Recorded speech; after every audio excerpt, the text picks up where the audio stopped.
Sambal sardin kau-kau. Jom kita buat. 3 ulas bawang putih, cili seberapa banyak yang kita nak. Suka pedas macam saya ni, campak je seberapa banyak. Bawang kecil ataupun bawang merah 10 hingga 15 biji. Tumbuk kasar-kasar macam ni je, jangan halus sangat. Panaskan minyak. Lepas tu minyak dah panas, kita tumis bahan yang kita tumbuk kasar tadi. Tumis sampai naik bau tau.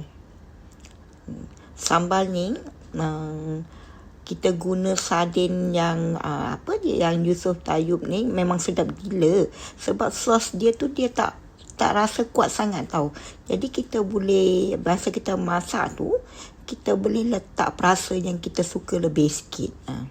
Tumis je lah, api jangan besar sangat.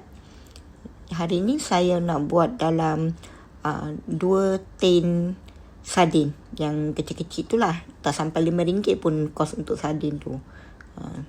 Sardin kan dia ada tin kecil-kecil macam ni kan. Dalam hari tu saya beli dalam 4 tin tak sampai RM10. Kalau tahu sekarang ni harga berapa, cuba tengok dekat beg kuning tu. Kalau dia offer je 4 tin bawah RM10 tu, beli je banyak. Sebab memang akan berguna. Macam-macam resipi kita boleh buat. Lepas tu jangan lupa letak asam jawa. Boleh yang perah ataupun beli yang dah siap macam ni. Ni kena letak lebih sikit lah kalau rasa kita suka yang masam-masam. Saya memang suka masam sikit. Saya letak dalam 1 sudu teh. Lepas tu kita goreng tau. Kita goreng sampai dia kering macam ni.